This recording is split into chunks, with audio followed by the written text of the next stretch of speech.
Hello everybody, कैसे आप सभी लोग। दिस इज अंकित मिश्रा और मैं आप सभी का स्वागत करता हूं अमरज्योति प्राइम के ऑनलाइन लर्निंग प्लेटफॉर्म पर। तो आज हम यहां पे पढ़ने जा रहे हैं मेजरमेंट का रिवीजन सीरीज और हमारा आज का जो टॉपिक है वो है पीएमएमसी इंस्ट्रूमेंट। ये एक बहुत ही इंपॉर्टेंट टॉपिक है मेजरमेंट का, जहां से आजकल बहुत ज़्यादा क्वेश्चन बनते हैं। आजकल क्या, पहले भी बहुत ज़्यादा क्वेश्चन बनते थे और आज भी बहुत ज़्यादा क्वेश्चन बनते हैं। मतलब एक तरीके से हम बोला जाए तो ये बेस है, ये बेस इंस्ट्रूमेंट है जिसके बेस पे हमारे बाकी इंस्ट्रूमेंट बनाए जाते हैं। तो जल्दी से सभी लोग एक बार आप लोग देख लीजिए, यहाँ पे ये डायग्राम है आपका। इसको सबसे पहली बात ये समझिएगा, इसको हम यहाँ पे पीएमएमसी इंस्ट्रूमेंट क्यों बोलते हैं, क्योंकि इसका नाम है permanent magnet moving coil. Okay, इस वजह से हम इसको शॉर्ट फॉर्म में पीएमएमसी बोलते हैं।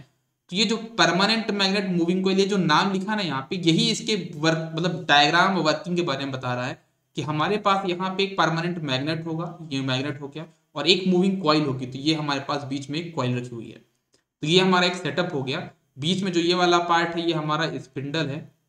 ओके, ये हमारा पॉइंटर है, this is scale and this is our, यहाँ पे हमारे पास ज्वेल बेरिंग हो गई, क्योंकि जहाँ पे हमारे पास क्या होगा, स्टैटिक पार्ट, मतलब जो आपका ये वाला पार्ट है स्टैटिक है, रुका हुआ है, और ये आपका जो स्पिंडल है वो मूव करेगा। तो static part and moving part जहाँ पे कॉन्टेक्ट बनाएंगे वहाँ पे आप ज्वेल बेरिंग कनेक्ट करोगे।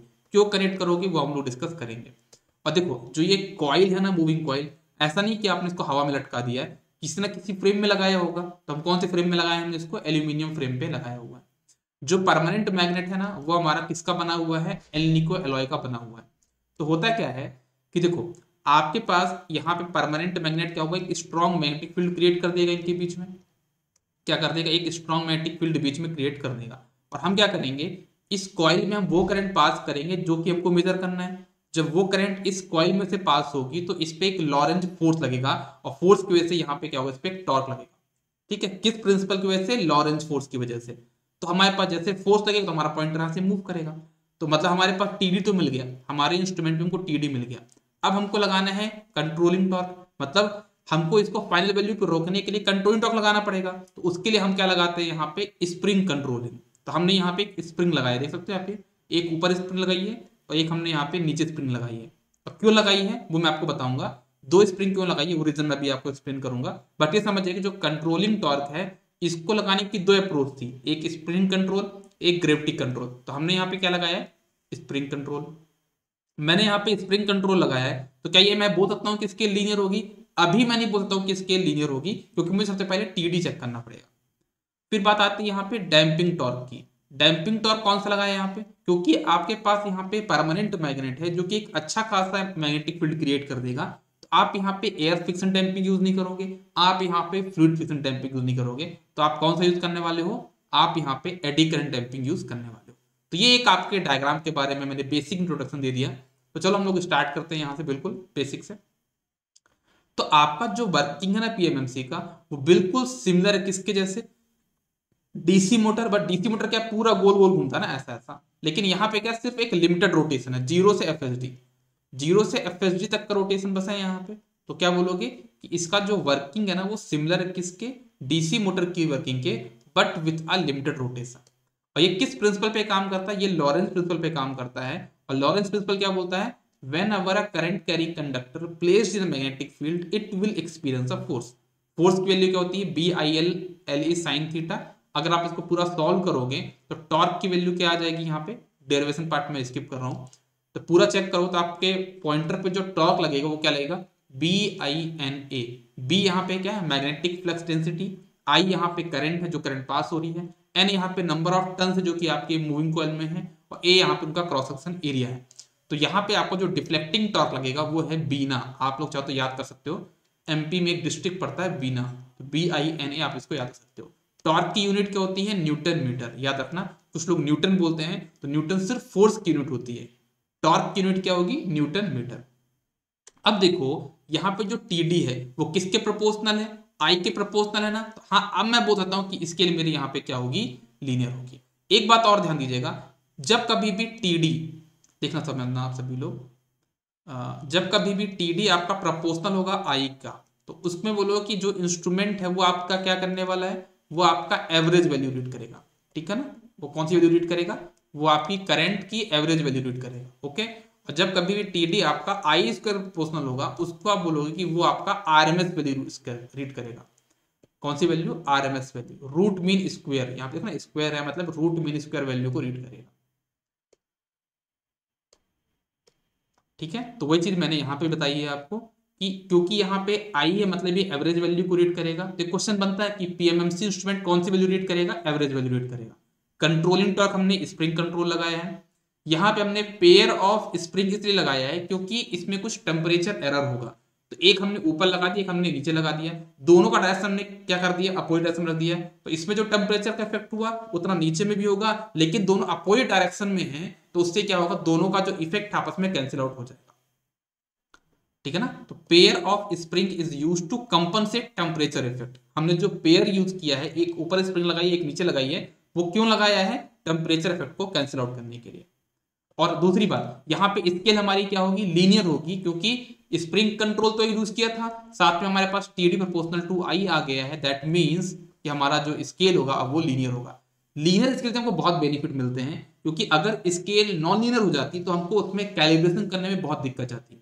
कैलिब्रेशन क्या होता है? कैलिब्रेशन होता है कि अगर आपके पास कोई मीटर है ना, उसकी रेंज मैक्सिमम रेंज है 10 मिली एम्पियर, तो उस रेंज में तो आप रीड नहीं करना, आपको तो 10 एम्पियर रीड करवाना है, तो उसकी रेंज को बढ़ाना पड़ेगा, है ना, रेंज एक्सटेंड करना पड़ेगा। मतलब आपको उस स्केल को मिटा के एक नई स्केल लगानी पड़ेगी, तो मैपिंग करनी पड़ेगी, old scale to new scale आपको मैपिंग करनी पड़ेगी। और वो मैपिंग आपके लिए आसान हो जाएगी अगर आप वहां पे क्या करेंगे?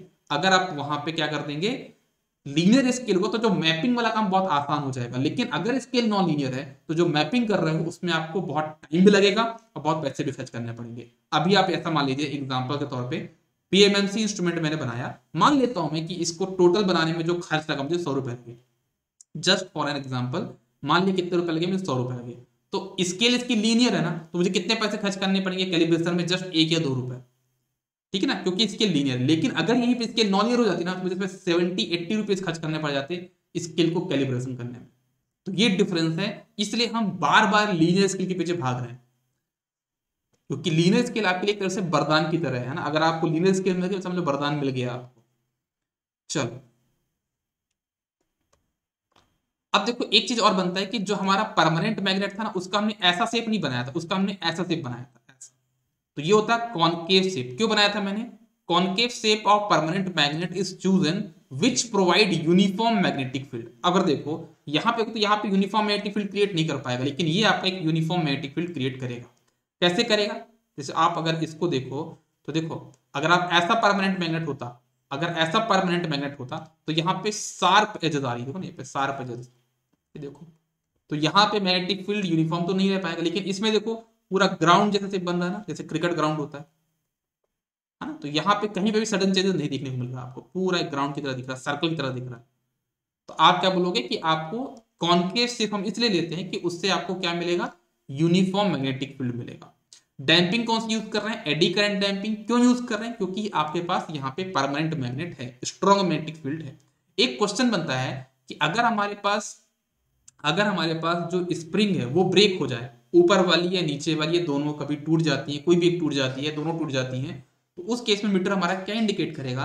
तो देखो आपकी जो करंट आ रही है जिसको आपको रीड करना है, वो करंट आपकी स्प्रिंग से होते हुए ही कहां जा रही है? मूविंग कॉइल पे। लेकिन अगर स्प्रिंग टूट गई, वहां पे ओपन सर्किट बन जाएगा, तो वो करंट आपकी मूविंग कॉइल तक नहीं पहुंच पाएगी, जिसकी वजह से मीटर क्या रीड करने वाला? आपका 0 वैल्यू रीड करेगा। मतलब जब अगर आप इस टॉप या बॉटम स्प्रिंग को ब्रेक कर दोगे, तो आपका जो मीटर है वो क्या रीड करेगा? 0 वैल्यू रीड करेगा। ठीक है, अब जैसे अगर हम बात करें कि मान लो हमारा फाइनल वैल्यू पे टीडी का मैग्नीट्यूड और टीसी का मैग्नीट्यूड बराबर होता है, लेकिन दोनों की डायरेक्शन अपोजिट होती है। जैसे टीडी इधर लग रहा है तो टीसी इधर लगेगा, लेकिन दोनों का मैग्नीट्यूड बराबर। मान लो यहाँ पे लगा 10 न्यूटन मीटर लग रहा है, तो ये भी 10 न्यूटन मीटर लगाएगा, तभी पॉइंटर आपका कहाँ पे होगा? स्टेडी स्टेट वैल्यू पे होगा।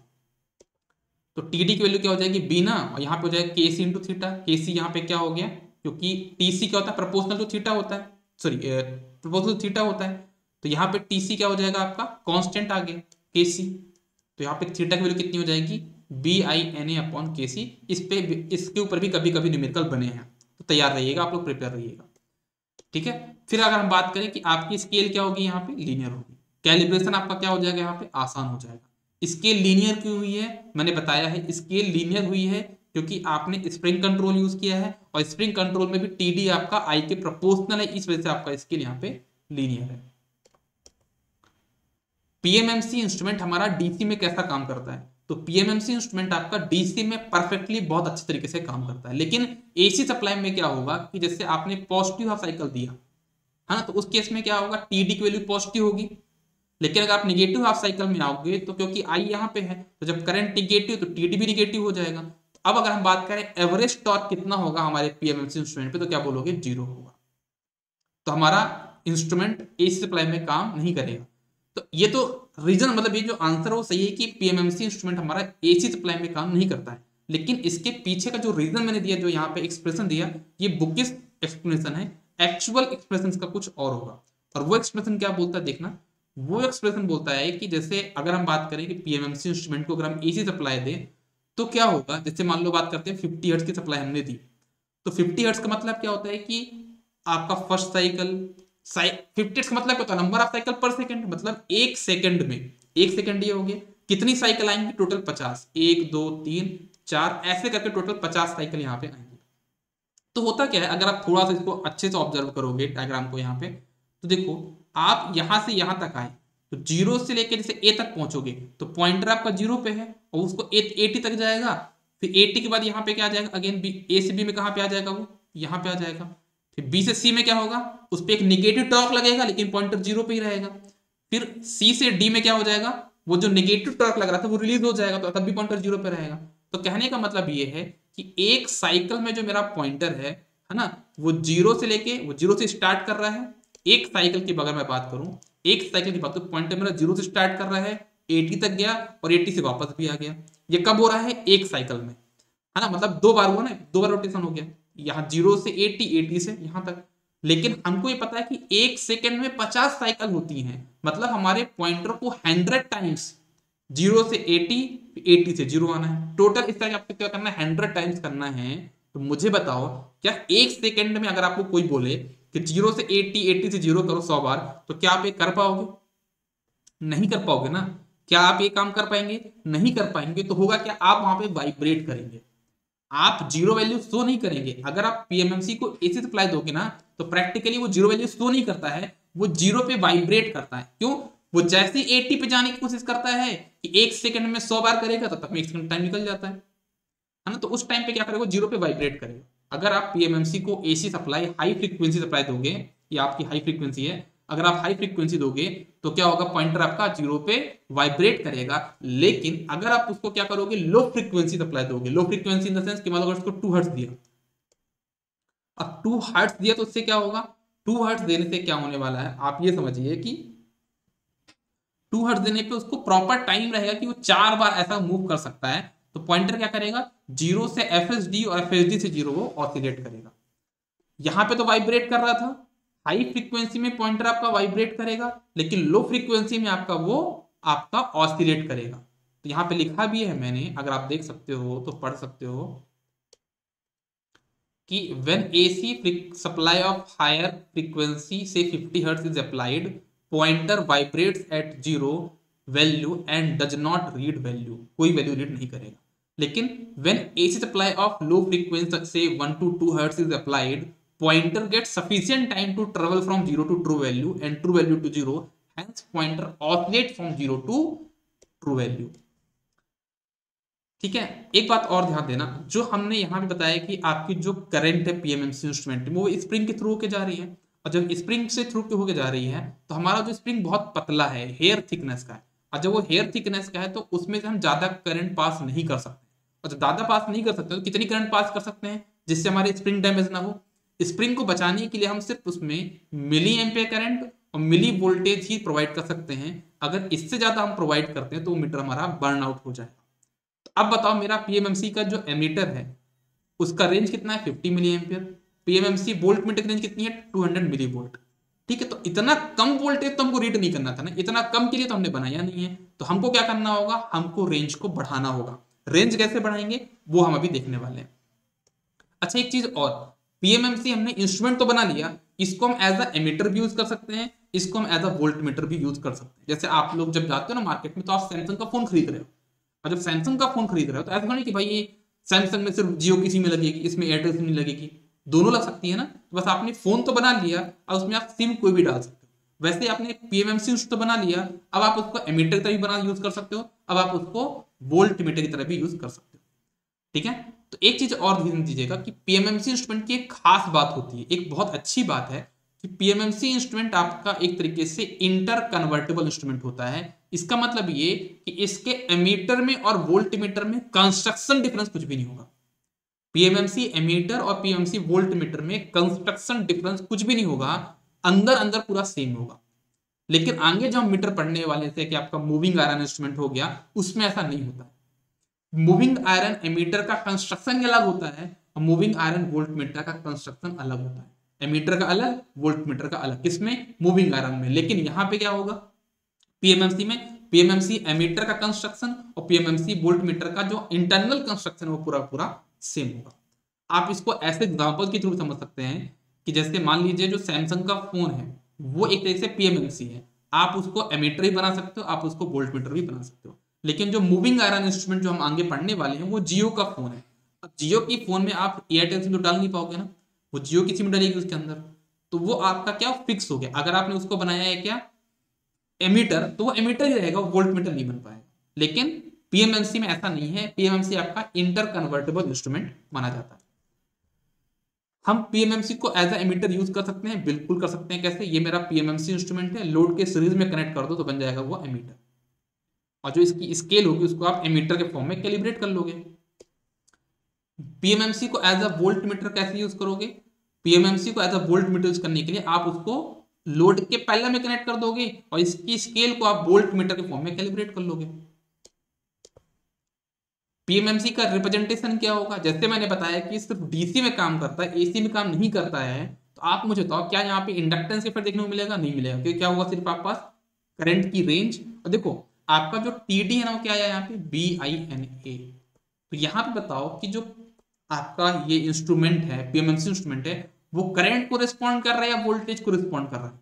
वो करंट को रिस्पॉन्ड कर रहा है, बट रीड किसको कर रहा है? करंट को भी, वोल्टेज को भी। मतलब PMMC instrument is a current responding but current and voltage measuring meter माना जाता है।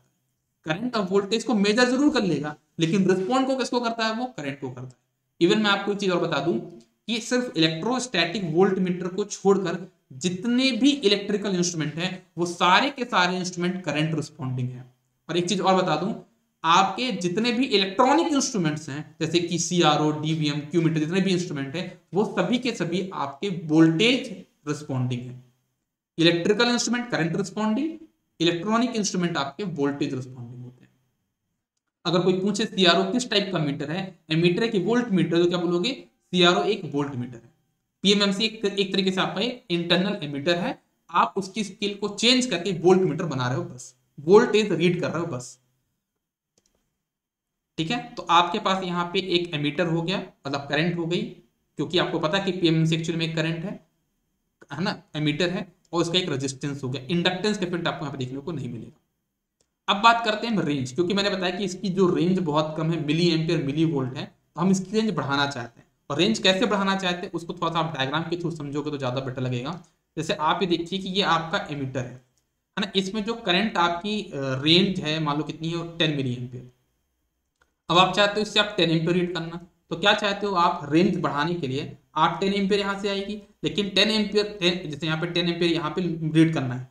अब 10 एम्पियर आपको रीड करना है, अगर वो 10 एम्पियर यहाँ मीटर से चली जाए, मीटर के थ्रू जाएगी, तो मीटर में जो स्प्रिंग वो तो बर्न आउट हो जाएगी। तो आप ये चाहते हो कि हमारे पास यहाँ पे तो 10 मिली एम्पियर करंट ही रहे, लेकिन जो एडिशनल करंट है 10 माइनस 10 मिली एम्पियर जो करंट है वो पूरी की पूरी करंट यहाँ पे क्या हो जाए? बाईपास हो जाए। और बाईपास होने के लिए आपको यहाँ पे पैरेलल में एक रेजिस्टेंस लगाना होगा, एक बहुत कम वैल्यू का, बहुत लो वैल्यू का, बहुत स्मॉल वैल्यू का, तभी तो हमारी करंट यहाँ से आएगी और यहाँ पे बाईपास देके पूरी करंट निकल जाएगी। और बाईपास करने के लिए आपके पास जो RSH है वो बहुत कम वैल्यू का होना चाहिए। तो करंट तो आपने यहाँ पे पास कर ली, आपका मीटर डैमेज भी नहीं हुआ। अब आप क्या करोगे? यहाँ पे स्केल को कैलिब्रेट कर लोगे। जो पहले 10 मिली एम्पियर शो हो रहा था, आप उसमें 1000 का मल्टीप्लाई करके क्या बना लोगे? 10 एम्पियर बना लोगे। मतलब पहले जो आपकी मीटर की रेंज थी वो क्या थी? 0 से 10 मिली एम्पियर। आप इसको मिटा दोगे और इसके ऊपर एक नई मीटर लगा दोगे, नई स्केल लगा दोगे, इसको बोलोगे 0 से 10 एम्पियर। इसी को हम बोलते हैं कैलिब्रेशन। पुरानी स्केल को हटा के नई स्केल चिपका देना, इसी को हमको बोलते हैं कैलिब्रेशन। और हमारे यहाँ पे कैलिब्रेशन बहुत आसान होने वाला है पीएमएमसी इंस्ट्रूमेंट में, क्योंकि हमारी स्केल भी तो लीनियर है। ठीक है, अब क्वेश्चन यहाँ पे बनता है कि भाई यहाँ पे आरएसएच की क्या वैल्यू होनी चाहिए। तो आरएसएच की जो वैल्यू होनी चाहिए वो ये होनी चाहिए, क्या, आर एम मतलब मीटर का रेजिस्टेंस, एम होता है यहाँ पे मल्टीप्लीकेशन फैक्टर -1। तो ये फॉर्मूला याद कर लो, आरएसएच की वैल्यू क्या होगी, आर एम अपॉन एम -1। और आर एम यहाँ पे क्या होता है, एम होता है यहाँ पे जो होता है ना ये एम, ये जो एम लिखा मैंने इसको तो मल्टीप्लीकेशन फैक्टर, और इसकी वैल्यू हमेशा याद कर लो new upon old. New upon old मतलब जैसे आपको 10 एम्पियर में रीड करना था तो 10 एम्पियर में तो न्यू रेंज हो गई, ओल्ड रेंज कितनी 10 मिली एम्पियर, तो 10 अपॉन 10 मिली एम्पियर ये हो जाएगा एम की वैल्यू। एम यहाँ पे हमेशा याद कर लो, मल्टीप्लीकेशन फैक्टर की वैल्यू क्या होती है, न्यू अपॉन ओल्ड, और इसी वजह से एम की वैल्यू हमेशा क्या होगी, ग्रेटर देन 1 होती है। अब ऐसा यहाँ पे क्वेश्चन बनेगा तो आप इसको सॉल्व कर लोगे, बहुत सिंपल क्वेश्चन होते हैं, सिर्फ फॉर्मूले में वैल्यू पुट करनी है, आर एम एम -1 में वैल्यू पुट करोगे आंसर आ जाएगा। अच्छा एक चीज और याद रखना, क्योंकि हम इस आरएसएच को हम क्या लगा रहे हैं यहाँ पे, पैरेलल में लगा रहे हैं, मतलब संट में लगा रहे हैं, इसलिए हम इसको क्या बोलते हैं, संट भी बोलते हैं। कभी पूछा जाएगा कि हम पीएमएमसी इंस्ट्रूमेंट में संट का यूज क्यों करते हैं, तो क्या बोलोगे, पीएमएमसी इंस्ट्रूमेंट में संट का यूज करंट की मतलब एमीटर की रेंज बढ़ाने के लिए किया जाता है, और इसकी वैल्यू आरएम से बहुत कम होती है, तभी तो यहाँ पे करंट को ये बाईपास कर पाए। ठीक है, कुछ कंक्लूजन यहाँ पे है। पहली चीज जैसे मैंने आपको बताया कि एम की वैल्यू मल्टीप्लिकेशन फैक्टर की वैल्यू 1 से ज्यादा होती है, आरएसएच बहुत कम वैल्यू का होता है, आरएसएच बहुत कम वैल्यू का होगा तभी इसमें ज्यादा करंट पास हो पाएगी, और जब ज्यादा करंट पास हो पाएगी तो यहाँ पे पी लॉस भी होगा, पी लॉस होगा तो आई स्क्वायर लॉस होगा, मतलब हीट के फॉर्म में होगा, तो टेम्परेचर देखने को मिलेगा, और टेम्परेचर देखने की वजह से आपका आरएसएच यहाँ पे इंक्रीज होगा, और आरएसएच बढ़ने से आपका आईएसएच कम होगा, और जब आईएसएच कम होगा तो मीटर में करंट अगेन बढ़ जाएगी, और जब मीटर में करंट बढ़ जाएगी तो मीटर हमारा डैमेज हो जाएगा। तो इससे बचने के लिए, ये जो दिक्कत गई, इस दिक्कत से बचने के लिए हम क्या करते हैं कि जो हमारा संट रेजिस्टेंस है उसको हम, जो हमारा जो संट है, जो संट जो पहले में हमने रेजिस्टेंस लगाया है उसको मैग्नीन एलॉय का बनाते हैं, जिसका ऑलमोस्ट 0 टेम्परेचर कोफिशिएंट होगा। तो उससे क्या होगा, टेम्परेचर यहाँ पे बढ़ा लेकिन वहां पे आरएसएच में वैल्यू नहीं चेंज हुई। क्यों नहीं हुई, क्योंकि वो मैग्नीन का बना हुआ है, तो मैग्नीन की वजह से इसका 0 टेम्परेचर कोफिशिएंट ऑलमोस्ट होता है, तो करंट मतलब आपका रेजिस्टेंस चेंज नहीं होगा तो आपका करंट का डिस्ट्रीब्यूशन भी चेंज नहीं होगा, तो आपका मीटर बच जाएगा। ठीक है, ओके। तो टेम्परेचर इफेक्ट को एलिमिनेट करने के लिए हम क्या करते हैं, वहां पे एक स्वैम्पिंग रेजिस्टेंस भी लगाते हैं। हम स्वैम्पिंग रेजिस्टेंस कनेक्ट करते हैं टेम्परेचर इफेक्ट को कंपनसेट करने के लिए, और कहां पे लगाते हैं, वो हमेशा मीटर के सीरीज में लगाया जाता है ना। जो स्वैम्पिंग रेजिस्टेंस है वो हमेशा मीटर के सीरीज में लगाया जाता है, और इसकी value approximately 20 to 30 times of metre resistance होती है ना। ये हमेशा मीटर के सीरीज में लगाया जाएगा, और आर एच डब्ल्यू स्वैम्पिंग रेजिस्टेंस की वैल्यू 20 to 30 टाइम्स ऑफ क्या होती है, आर एम होती है। ये बात आप ध्यान में रखिएगा। अब बात करते हैं पीएमएमसी वोल्ट मीटर की रेंज बढ़ाने के लिए हम क्या करेंगे, इसकी रेंज बढ़ाने के लिए हम सीरीज में एक रेजिस्टेंस कनेक्ट करते हैं, इसको हम बोलते हैं आर एस ई, और उस आर एस ई की वैल्यू होती है आर एम इंटू एम -1।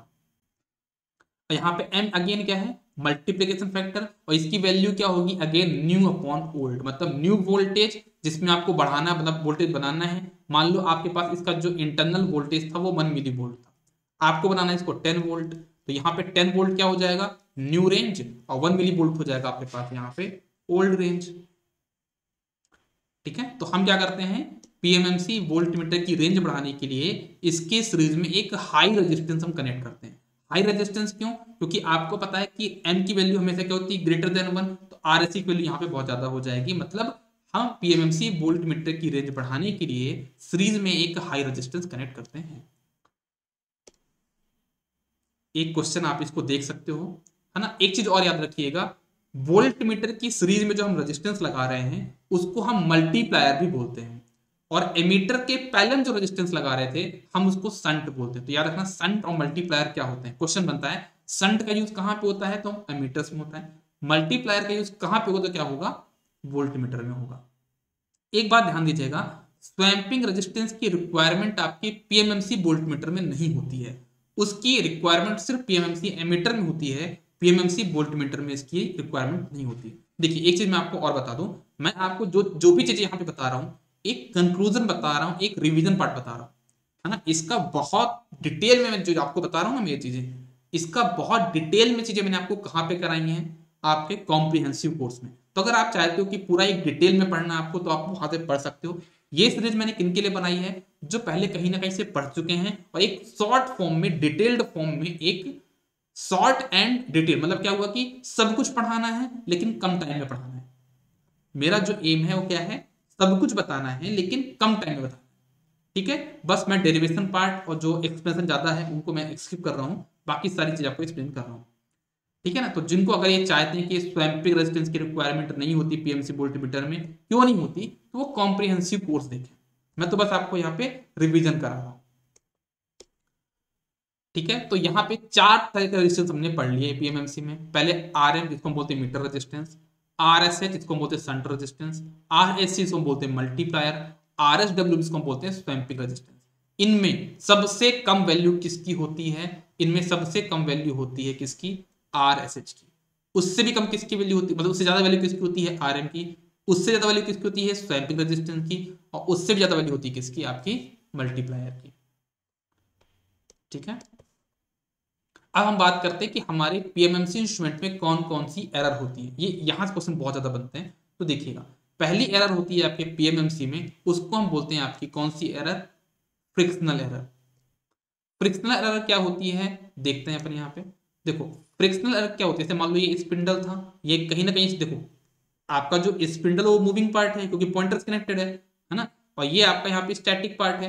जब स्टैटिक पार्ट के ऊपर आपका स्पिंडल घूमेगा तो हो सकता है ना कि स्टैटिक पार्ट इसको रोकने की कोशिश करे फ्रिक्शन की वजह से, तो वहां पे जो लॉस होगा उसी को हम बोलते हैं फ्रिक्शनल एरर। वहां पे जो भी एरर देखने को मिलेगा उसी को हम बोलते हैं फ्रिक्शनल एरर। तो हम इस एरर को कम करने के लिए क्या करेंगे, तो उसको कम करने के लिए हम क्या कर सकते हैं, हम ये कर सकते हैं कि हमारे जो स्पिंडल है ये, इसको हम कोन शेप का बना लें। स्पिंडल के जो एजेस है वो कोन शेप के हो जाएंगे, तो हमारा जो कांटेक्ट बनेगा ना सरफेस वो बहुत कम बनेगा, तो फ्रिक्शन भी बहुत कम होगा। पहली बात तो ये है ना। दूसरी बात ये कि हम क्या कर सकते हैं, यहाँ पे ज्वेल बेरिंग यूज कर सकते हैं, मतलब छोटे छोटे यहाँ पे बॉल्स रख दें, तो उससे क्या होगा, हमारे पास फ्रिक्शन अच्छा हो जाएगा, मतलब फ्रिक्शन बहुत कम हो जाएगा, है ना। मूवमेंट अच्छा हो जाएगा, फ्रिक्शन कम हो जाएगा। इसके लिए मैं क्लास में एक एग्जाम्पल भी लेता हूँ। एग्जाम्पल क्या लेता हूँ, एग्जाम्पल लेता हूँ, मान लो आपके पास कोई एक रूम है, ठीक है, आप यहां तक खड़े हो, आप यहाँ पे खड़े हो, आपको अगर बहुत हैवी हो, बहुत थकी हुई हो, तो अगर आपको यहां से यहां तक आना है तो आपको कुछ एनर्जी वेस्ट करनी पड़ेगी अपनी, मतलब कुछ ना कुछ यहाँ पे फ्रिक्शन होगा। ठीक है, मतलब आपको यहां से यहां तक जाने में कुछ फ्रिक्शन होगा। लेकिन अगर मैं क्या कर दूं, इसी रूम में मैं छोटे छोटे बॉल्स यहाँ पे रख दूं, जो कंचे होते हैं ना उनको रख दूं, पूरे रूम में फैला दूं, आप एक कदम रखोगे फटाक से स्लिप होती है, आप यहाँ पहुंच जाओगे। तो हुआ ना कि जो आपके छोटे छोटे बॉल्स हैं वो कितनी हेल्प कर रहे हैं, आपको बिना मेहनत किए आपको घुमा दिए, कितनी अच्छी बात। आप बिना मेहनत के आप यहाँ तक पहुंच जाओगे स्लिप करके। तो वही हमारे यहाँ पे बेरिंग भी काम करती है। तो एक तरीके से बेरिंग आपका क्या काम करती है, आपका यहाँ पे फ्रिक्शन को कम करती है। और अच्छी बात क्या होगी कि आप जहाँ पे बेरिंग लो ना, बहुत चिकनी बेरिंग लो, मतलब बहुत क्या बोलेंगे, हाईली पॉलिश्ड आप बेरिंग लो, उससे क्या होगा कि आपका फ्रिक्शन और भी कम हो जाएगा। तो क्या किया मैंने, यहाँ पे देख सकते हो आप, to reduce frictional error jewel bearing is used. और जो ज्वेल बेरिंग होगी वो क्या होगी, आपकी हाईली पॉलिश्ड होगी। फ्रिक्शनल एरर जो होती है ना वो आपके वेट पे भी डिपेंड करती है। जैसे मैं बोलूं कि दो लोग हैं, एक पर्सन ए है, एक पर्सन बी है, बी यहाँ पे थोड़ा सा हैवी है, मोटा है, अब बोलूं कि यहाँ तक आना है आपको इस पोजीशन तक, तो ज्यादा फ्रिक्शन किसको करना पड़ेगा, इसको करना पड़ेगा, क्योंकि ये थोड़ा सा हैवी है, तो इसको ज्यादा फ्रिक्शन, इसको यहाँ पे स्टैटिक पार्ट से ज्यादा फ्रिक्शन होगा, लेकिन इसका ज्यादा फ्रिक्शन नहीं होगा। तो फ्रिक्शन एरर आपका वेट पे डिपेंड करता है। तो हम ये चाहते हैं, देखो वेट किसका, वेट होता है मूविंग पार्ट का वेट, है ना। आप अर्थ का वेट काउंट मत करें कि अर्थ का वेट ज्यादा हो जाए, नहीं, आपका जो मूविंग पार्ट है उसके वेट पे डिपेंड करता है आपका फ्रिक्शनल एरर। तो जैसे आप देखो पीएमएमसी में, तो उसका जो मूविंग पार्ट है उसका वेट थोड़ा बहुत ज्यादा है, तो वेट ज्यादा होने की वजह से इसमें फ्रिक्शनल एरर थोड़ा सा ज्यादा हो सकता है ना। लेकिन एक बात ये समझना, ऐसा नहीं है कि वेट ज्यादा हो गया तो हम क्या करेंगे, वेट कम करने का तरीका भी तो है।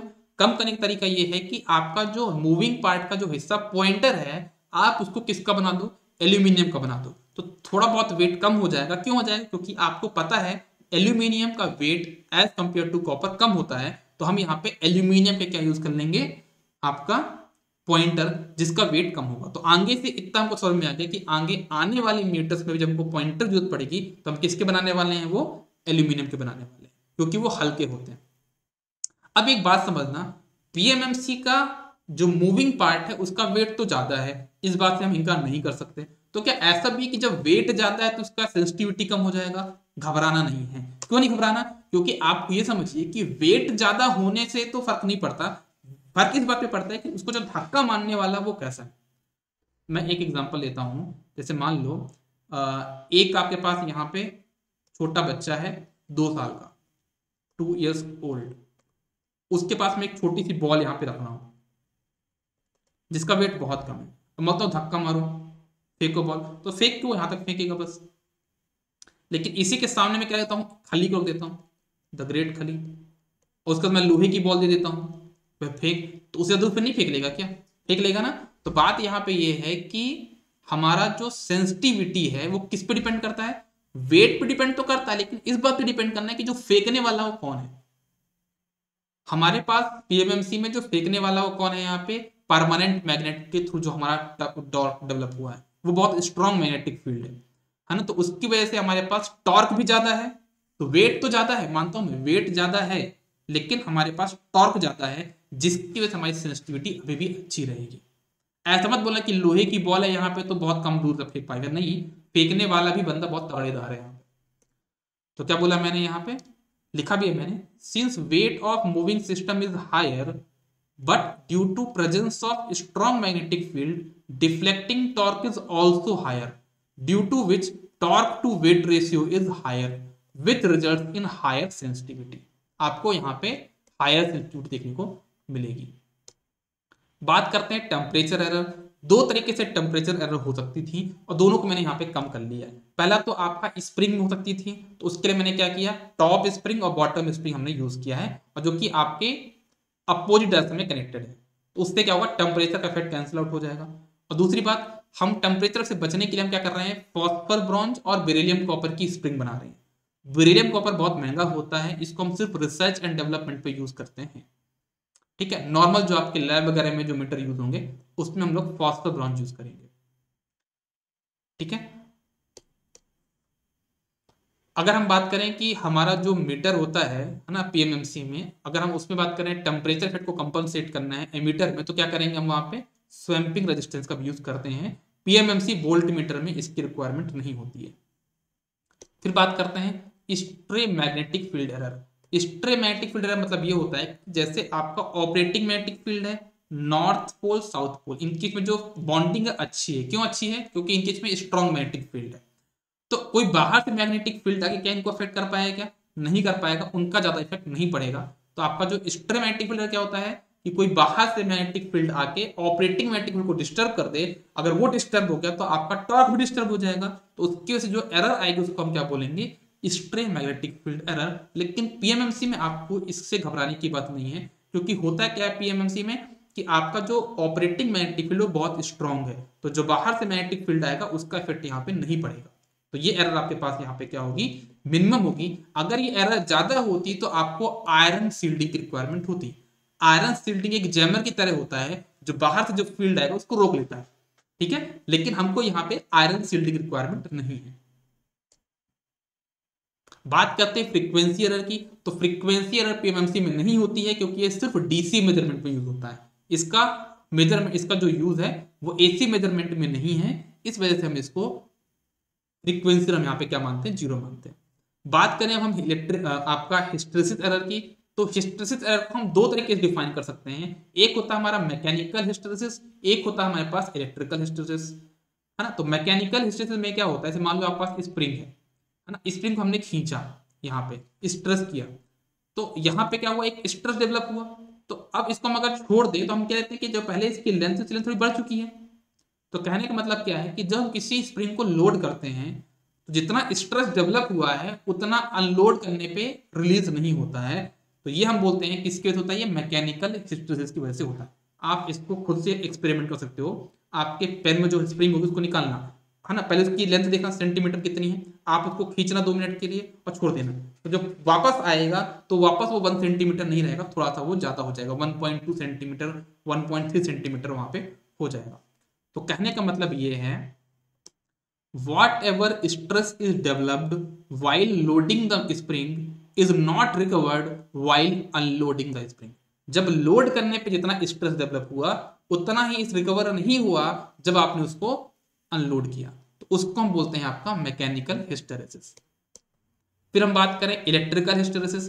इलेक्ट्रिकल हिस्टेरेसिस वो होता है जब हमारी किसी एक करंट की वैल्यू पे, हमारे किसी एक इनपुट पे, समझना बता क्या बोलना चाह रहा हूं मैं, जब कभी एक इनपुट पे आपके 2 मैग्नेटिक फील्ड देखने को मिलते हैं, ये भी बोलते हैं अपन क्या, आपको ऐसा बोलूं मैं, जैसे मान लीजिए आप ऐसा मान लीजिए किसी मीटर में आप ये देख लो कि आपने उसमें दिया 10 एम्पियर रीड करना चाहा, आपने इतना एम्पियर आपको रीड करना है, 10 एम्पियर आपको रीड करना है। पहली बार आपने रीड किया तो कितना आया आपके पास 9 एम्पियर, और दूसरी बार आपने रीड किया तो कितना है 12 एम्पियर। तो क्या कहना हूं मैं कि एक ही इनपुट पे 2 रीडिंग शो कर रहा है, एक ही इनपुट पे 2 रीडिंग शो कर रहा है। ये किसकी वजह से होता है, ये होता है इलेक्ट्रिकल हिस्टेरेसिस की वजह से, ठीक है ना। इसके लिए आपको हिस्टेरेसिस कर्व पढ़ना पड़ेगा, लेकिन आपको घबराने की बात नहीं, क्योंकि पीएमएमसी में आपके पास यहाँ पे हिस्टेरेसिस तरह नहीं होता, ठीक है। ये आपका मूविंग आयरन में होगा, तो वहां पे हम और डिटेल में पढ़ लेंगे। तो क्या बोला मैंने, whenever there is 2 different reading, 2 different reading होगी for same input, then it will be called as hysteresis error. उसको हम क्या बोलेंगे, आपका हिस्टेरेसिस एरर बोलेंगे। एडवांटेज क्या है, सबसे पहली बात तो इसका टॉर्क टू बिट रेशियो ज्यादा है, जिसकी वजह से सेंसिटिविटी भी ज्यादा है, और सेंसिटिविटी ज्यादा होने की आपकी एक्यूरेसी भी ज्यादा हो जाएगी। अगर कुछ कंपैरिजन करना चाहूं मैं पीएमएमसी में, मूविंग आयरन में और ईडीएम में इनकी सेंसिटिविटी का, तो सोचो इसकी सेंसिटिविटी 20,000 है, तब जाके मूवी रैंक की 200 और इसकी इतनी 20, मतलब इसकी सेंसिटिविटी बहुत अच्छी है, और इसकी वजह से ये आपका एयरक्राफ्ट वगैरह में ज्यादा यूज होता है, ठीक है। लीनियर स्केल, ये भी एक एडवांटेज है। लेस स्ट्रेमेटिक फील्डर है, ये भी एक अच्छी बात है। No need of iron shielding, ये भी एक एडवांटेज है। Extension of range is possible, आप रेंज को बढ़ा सकते हो, ये भी एक एडवांटेज है। PMMC ammeter can be easily converted into PMMC volt meter, मतलब इंस्ट्रूमेंट आपका इंटर कन्वर्टेबल है, ये भी एक आपके लिए अच्छी बात है, मतलब एक एडवांटेज है। डिसएडवांटेज क्या है, सिर्फ डीसी मेजरमेंट होता है, कंस्ट्रक्शन थोड़ा डेलिकेट है, स्प्रिंग है, मूविंग कॉइल है ना, स्पिंडल है, तो थोड़ा डेलिकेट कंस्ट्रक्शन है, थोड़ा सा कॉस्टली है, क्योंकि परमानेंट मैग्नेट तो कॉस्टली होते हैं, तो ये कॉस्टली भी है, बट और पावर मेजरमेंट पॉसिबल नहीं है ना। आप यहाँ पे सिर्फ करंट और वोल्टेज रीड कर पा रहे हो, पावर रीड नहीं कर पा रहे। एप्लीकेशन कहाँ कहाँ पे है, एयरक्राफ्ट में है, थर्मोकपल इंस्ट्रूमेंट में है, और रेक्टिफायर टाइप इंस्ट्रूमेंट में इनका यूज होता है। तो ये मैंने आपका लगभग 37 मिनट्स का जो वीडियो है, इसमें पूरा पीएमएमसी आपको मैंने कवर करा दिया है। इसके आगे आने वाली वीडियो में आपको मूविंग आयरन इंस्ट्रूमेंट के बारे में बताऊंगा। अगर आपको ये वीडियो अच्छा लगा तो वीडियो को शेयर करना है, लाइक करना है, और कमेंट तो जरूर करना है। कमेंट करके ये बताना है कि ये वीडियो आपको कैसा लगा। जेन्युइनली आपको ये कमेंट करना है, मैं क्योंकि आपके कमेंट्स देखता हूँ और उसी मुझे मोटिवेशन मिलता है कि क्या मुझे ये जो मैं काम कर रहा हूँ, क्या मुझे इसको कंटिन्यू करना है, जो फ्री सीरीज में लेके आ रहा हूँ, इससे आपको बेनिफिट मिल रहा है या नहीं मिल रहा है। तो चलिए अभी के लिए इतना ही, थोड़ी देर में आपका एक और वीडियो अपलोड हो जाएगा, तो आप वहां से इसको पूरा कंप्लीट कर सकते हैं। यहाँ पे हम लोग सारे सब्जेक्ट के सारे पार्ट का रिवीजन करने वाले हैं बहुत जल्द। आप सभी लोग अभी तक चैनल को सब्सक्राइब नहीं किया है तो आज ही कर लीजिए। Good day everybody.